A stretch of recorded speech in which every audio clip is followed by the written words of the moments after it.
Alright, how you folks doing today?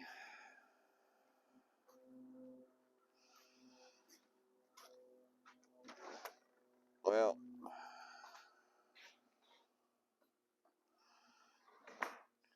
you have to excuse my videoing here. I'm trying out a new video thing. Production quality is going to be lacking.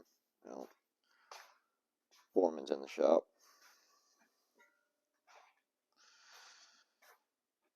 So I've got a 12.5 by 48 Cincinnati Hydrashift. I've already got the top pulled off of it.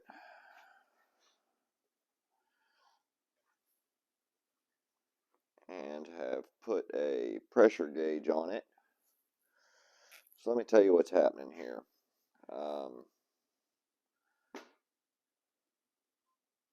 Machine runs great. I picked this up from an old man that had unfortunately passed away. A friend of mine bought the place, his entire shop, house, everything in an estate auction. And guy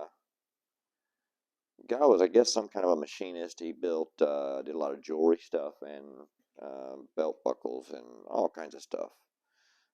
Anyway, long and the short of it, he wanted to sell this, the mill and the lathe. I got a Van Norman number 12 as well, knee mill. Anyway, nobody could move it. So I loaded up a big gooseneck with a big John Deere tractor and a set of forks and another gooseneck that was empty to put everything on, and walked away with this lathe and the Van Norman mill and a ton of other stuff. So I really don't know any history on it. It's still set up as 3-phase. I'm running a American rotary phase converter right there.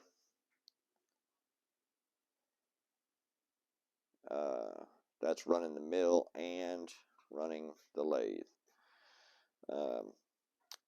Lathe runs pretty good, except you at least I've noticed it in the higher speed gears.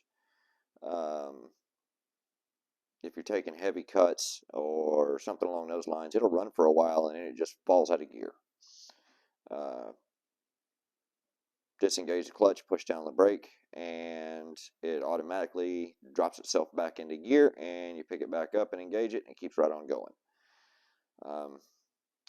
No gear grinding or anything like that. Of course, I don't leave it as soon as it stalls. As a matter of fact, I can usually see it and hear it slowing down, and I just go ahead and get on the brake and let it reset.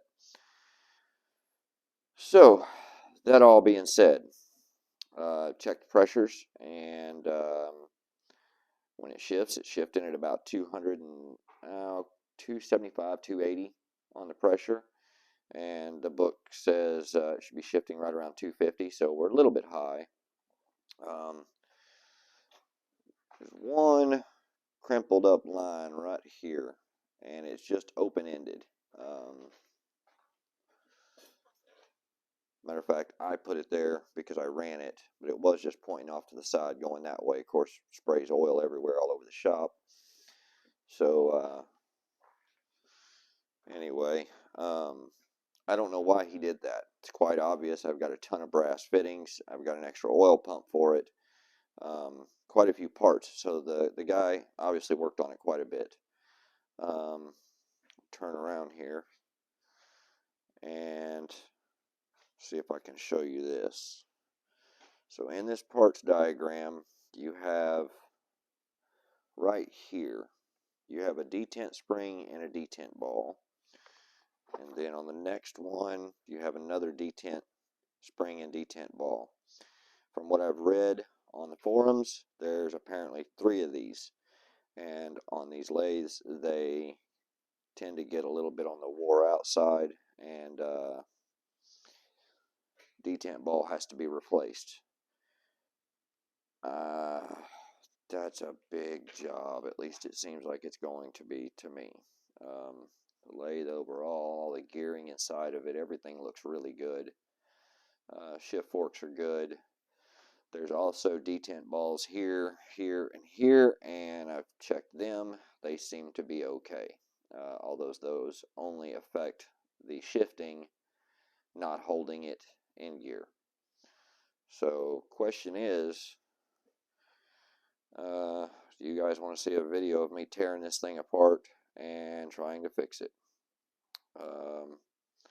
Leave me some info in the comments, and maybe we'll make a video and go ahead and tear this thing down. I mean, the mill's in really good, lathe is in really good shape. It's definitely worth fixing, but this is a little bit out of my wheelhouse.